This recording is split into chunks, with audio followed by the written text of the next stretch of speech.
ప్రియమైన ఆరోగ్యాభిలాషులకు స్వాగతం సుస్వాగతం.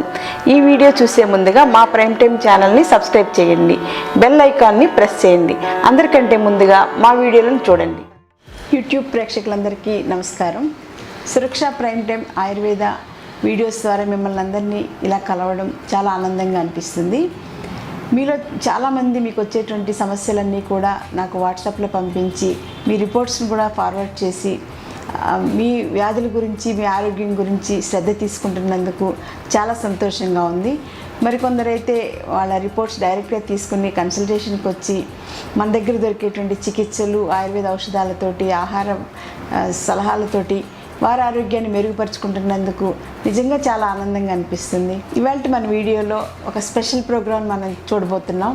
అదేంటంటే తెలంగాణలో ఆషాఢ మాసంలో స్పెషల్గా బోనాల పండుగ నిర్వహిస్తారు. ఆ బోనాల పండుగలో ఉండేటువంటి ఆరోగ్య రహస్యాలు ఏంటి, శాస్త్రీయత ఏంటి, నిజంగా అవి ప్రజలకు ఉపయోగకరంగా ఉంటున్నాయా అనేది ఇవాళ మన వీడియోలో వివరంగా తెలుసుకుందాం.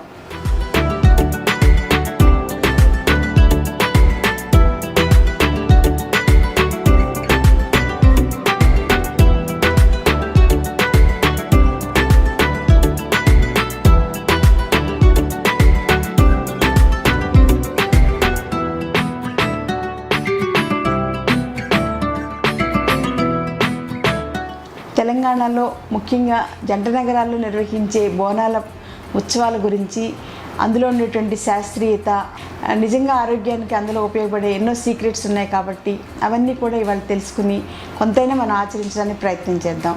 జంట నగరాల్లో నిర్వహించే బోనాల ఉత్సవాల్లో అంకాళి మాతకు నిర్వహించే ఉత్సవాలు చాలా స్పెషల్గా ఉంటాయి. వీటిని లష్కర్ బోనాలుగా వ్యవహరిస్తారు. ఈ వేడుకల్లో ముఖ్యంగా ఆదివారం చాలా ఉత్సవంలాగా కొన్ని వేల మంది ఇందులో పాల్గొంటారు.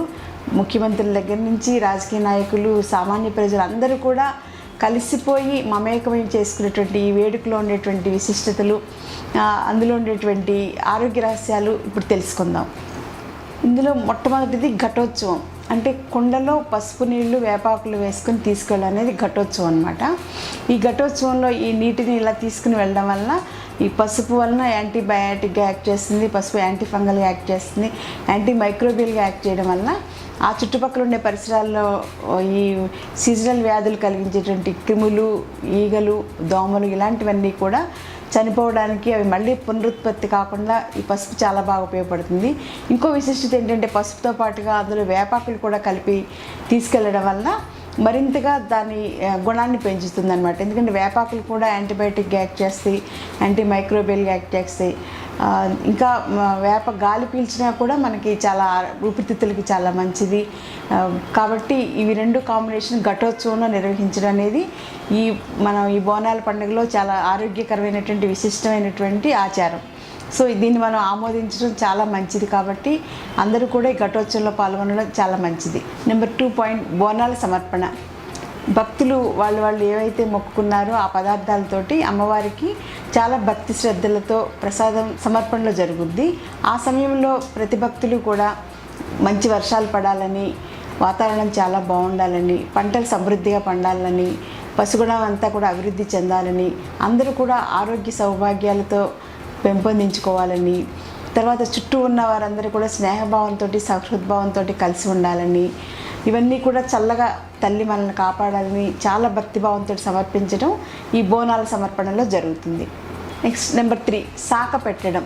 శాఖ పెట్టడం అంటే పసుపు నీటితోటి అమ్మవారిని అభిషేకించడం, ఆ ప్రాంతం అంతా కూడా అభిషేకం చేయడం. గుడి పరిసరాలు, వాళ్ళు నడుస్తున్న ప్రాంతాలు అన్నీ కూడా పసుపు నీటితోటి అభిషేకం చేస్తారు.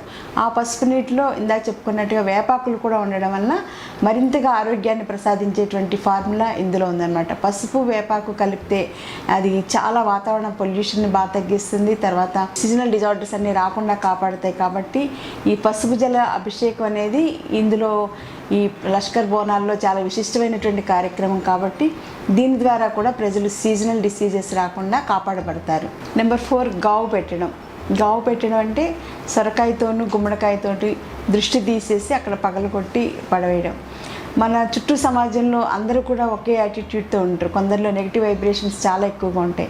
అవన్నీ కూడా మన దృష్టి దోషాలుగా ఏనాడు మన శాస్త్రంలో చెప్పబడింది, మన ఆచారంలో అది ఒక పరంపరలాగా ఉంది. కాబట్టి ఆ నెగిటివ్ వైబ్రేషన్స్ మన మీద, మన చుట్టూ ఉన్న వారి మీద, మన కుటుంబం మీద లేకుండా ఉండడం కోసం ఈ గావు పెట్టడం కార్యక్రమంలో సొరకాయలను కానీ లేదా గుమ్మడికాయను కానీ అక్కడ పగలగొట్టి చుట్టూ అంతా కూడా పరిచి ఉంచడం వల్ల అది కూడా మన ఆరోగ్యానికి, మనలో పాజిటివ్ యాటిట్యూడ్ పెంచుకోవడానికి చాలా బాగా పనికొస్తుంది. కాబట్టి ఇది కూడా ఒక మంచి ఆచారం. ఆరోగ్యాన్ని పెంచుకోవడానికి, పాజిటివ్ యాటిట్యూడ్ని పెంచుకోవడానికి మన పెద్దవాళ్ళు ఒక ఆచారంలో భాగంగా దీన్ని కూడా మనకు అందించారు. నెక్స్ట్ 5th పాయింట్, ఫలహారపు బండ్లు. చాలామంది ఈ ఫలహారపు బండ్లను తీసుకొచ్చి దేవతకు సమర్పించాక చుట్టుపక్కల ఉన్న వారందరికీ కూడా వితరణ కార్యక్రమం జరుగుతుంది. సో ఈ ప్రసాదం అంతా కూడా అందరికీ పంచబడుతుంది. సో దీనివల్ల ప్రజల్లో అందరం ఒకటే అనే భావం కలగడంతో పాటుగా ఒకరికొకరు తోడుకొన్నాం అనేటువంటి సమైక్య భావనంతో ముందు ఇప్పటి నుంచి వర్షాకాలం స్టార్ట్ అయింది, పనులు మొదలైనవి, వ్యవసాయం పనులు ఇవన్నీ మొదలైనవి. కాబట్టి అందరూ కలిసికట్టుగా కలిసి పని చేసుకోవడం అనేది, తర్వాత వచ్చినటువంటి ఫలాన్ని కూడా పంచుకోవడం అనేది ఒక సాంప్రదాయం మనకు అలవాటు చేసేలాగా ఈ ఫలహారపు బండ్లు కార్యక్రమం కూడా మన పెద్దవాళ్ళు ఆచారంలో ఏర్పాటు చేశారు. సో ఒకరికొకరు తోడు, సమైక్య జీవనం అనేటువంటిది ఈ ఫలహార బండ్ల ద్వారా ప్రజల్లో మరొకసారి మనం ఆలోచన కలిగించుతున్నాం. కాబట్టి ఈ ఆచారం కూడా చాలా విశిష్టమైనటువంటి ఆచారం. నెక్స్ట్ నెంబర్ 6, రంగం. రంగం అంటే ఇందులో ఒక భక్తిభావం ఎక్కువ ఉన్నటువంటి ఒక స్త్రీ తనను ఒక జోగిని మాతగా తయారై భవిష్యవాణి చెప్తుందన్నమాట. అంటే ఈ ముందు నెక్స్ట్ రాబోయే శ్రావణ మాసం, భాద్రపద మాసాల్లో ప్రపంచం ఏ రకంగా ఉంటుంది, ఏ రకమైనటువంటి జాగ్రత్తలు ప్రజలు తీసుకోవాలి, పంటలు ఎలా ఉంటాయి, ఇవన్నీ కూడా ఎక్కడ నెగిటివ్ వర్క్స్ జరుగుతున్నాయి, ఇవన్నీ కూడా భవిష్యవాణిలో ఒక జోగిని మాత స్త్రీ చెప్పడం జరుగుతుంది. దానివల్ల ప్రజలు కూడా కొంత ప్రిపేర్ అయ్యి ఉండి ముందు జరగబోయేటువంటి కార్యక్రమాలకు మైండ్ని సెట్ చేసుకుని దానికి వీలుగా తమ పనులు చేసుకోవడం అనేది మన పెద్దవాళ్ళు ఎంతో ముందు జాగ్రత్తతోటి ఇది ఒక ఆచారం కింద మనకి అలవాటు చేశారు.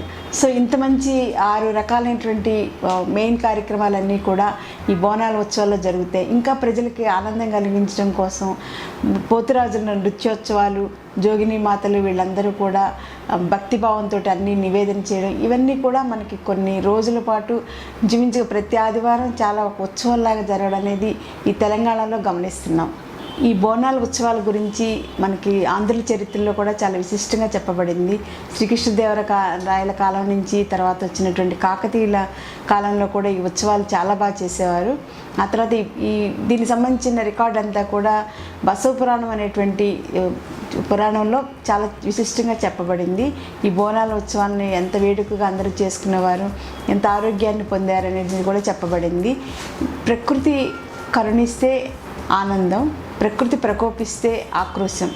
ప్రకృతితో మనం మమైకమైపోయి జీవించడం అనేది మన భారతీయుల సాంప్రదాయం. కాబట్టి ఈ ప్రకృతిని మనం ఈ బోనాల ఉత్సవంతో మనలోకి తీసుకుని మనం ప్రకృతిలో కలిసిపోయి మంచి ఆరోగ్యాన్ని పొందడం కోసం ప్రయత్నం చేయడం అనేది ఈ బోనాల విశిష్టత అని నాకు అనిపిస్తుంది. సో ఇటువంటి మంచి ఉత్సవాలని ఈ ప్రజలందరూ చేసుకోవడం చాలా ఆనందించదగినటువంటి విషయం. ఈ బోనాల ఉత్సవంలో చివరి భాగంగా అమ్మవారిని చాలా చక్కగా అలంకరించి ఏనుగు మీద ఊరేగిస్తూ అలా చివరి వరకు అలా సాగుతూ వెళ్ళి సాగనంపుతూ మెట్టుగూడ వరకు తీసుకువెళ్ళి అక్కడ అమ్మవారిని ప్రతిష్ఠించి ప్రజలందరూ వెనక్కి తిరిగి రావడంతో ఈ ఆషాఢ మాసపు బోనాల ఉత్సవాలు సంబరాలు ముగుస్తాయి. ఆ వెంటనే మనకి స్త్రీల కోసం స్పెషల్గా శ్రావణ మాసపు సౌభాగ్యపు పూజలతోటి మళ్ళీ స్త్రీలందరూ కూడా ఆరోగ్యం కోసం తమ సౌభాగ్యం కోసం ప్రయత్నం చేయడం మొదలెడతారు. ఇలా ప్రతి నెల ఒక్కొక్క విశిష్టమైనటువంటి పూజలు, ఒక విశిష్టమైనటువంటి ఆరోగ్య ఆచరణలు ఇవన్నీ కూడా మన సాంప్రదాయంలో భాగమైనందుకు ఆ ఆచారాలన్నీ కూడా మనం ఆచరించుకుంటూ మంచి ఆరోగ్య దిశగా పయనించేయడం మొదలెడదాం. Thank you.